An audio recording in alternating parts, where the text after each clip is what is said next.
What's going on, guys? Pegasus and Wise, guys. Appreciate you guys for tuning in. Make sure you sub, make sure you hit the bell, guys. I've been wanting to do this video and I wanted to wait until everybody kind of got the cards in their hand and then proceed to talk about it. Guys, this meta that's coming up is going to be really super duper fun. Yes, Toralmon is coming out. Yes, Sprite is coming out. Yes, you're going to have to adjust to them, but it's not going to be that bad and you can still kind of play what the hell you want to.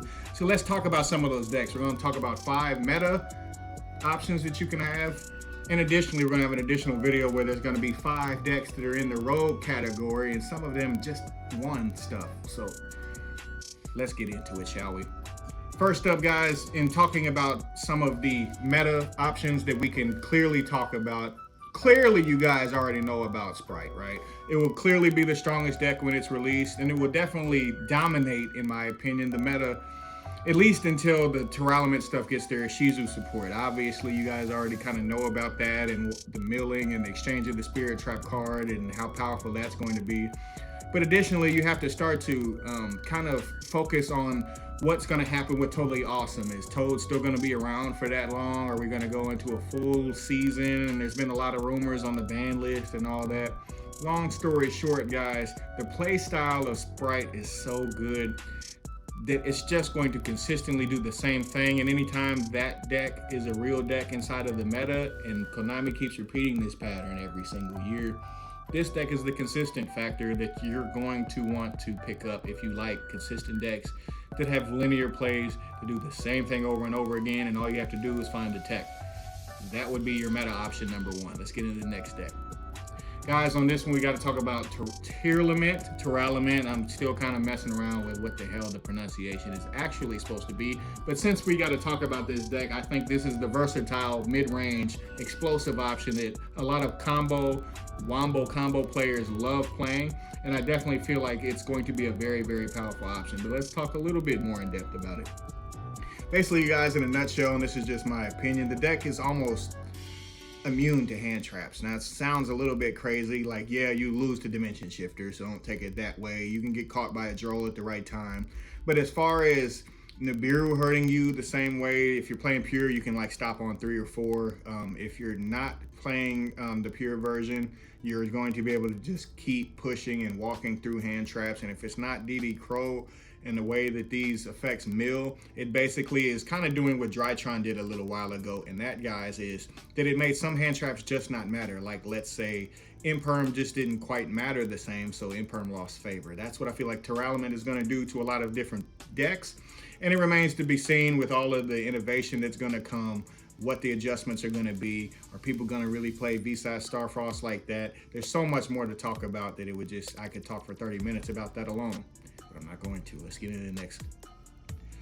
Next up, guys, we got to talk about, obviously, in my opinion, one of the best decks ever created, and that is FLOOWANDEREEZE. I'm joking. I know a lot of you guys hate this deck. It's one of my favorite decks. You know, I guess I'm just weird, you know.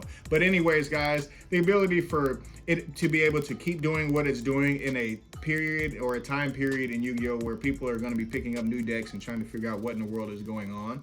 I could talk about TriBrigade and the Scareclaw stuff and how that's going to combine, how TriBrigade could also use the Sprite stuff. People's trying to figure out, they're getting Reaper, they're getting all this. Decks like FLOOWANDEREEZE are right on time, because a deck like that where you already know how to play, you don't have to think a whole lot, and your opponent's going to be the one adjusting. It just topped the YCS. The Samoric stuff got shown to be very, very powerful and probably the better build.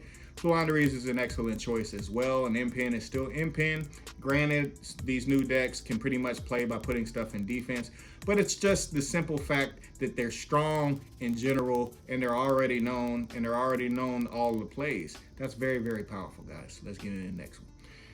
ExoSister, guys, obviously, in my opinion, is going to be a very, very awesome choice as well. And in my opinion, ExoSister is going to lose to FLOOWANDEREEZE a little bit, just for the simple fact that interacting with your graveyard doesn't happen. Therefore, it's going to be 2 control decks doing the same thing. If you can remember certain formats like where Eldritch and Striker were rolling at the same time, where Subterror and Sky Striker were rolling at the same time, and then they had weird matchups against each other. That's what FLOOWANDEREEZE and ExoSister are going to be. That's just my opinion. I could be completely wrong. I'm wrong a lot of the times. But in this one, I don't think I am. But ExoSister is very, very powerful against the other decks. as is FLOOWANDEREEZE, but ExoSister probably has the better matchup against the top two, but it'll lose to FLOOWANDEREEZE, and that's going to kind of gatekeep and block each other. So that's what those two are going to do. Last but not least, guys, I feel like the mashups, the adventure package, the Therion stuff, how you can mess around with Punk, you can mess around with overlaying here, synchroing here, searching here. The new Punk synchro is absolutely stupid. It can search any level 3 psychic.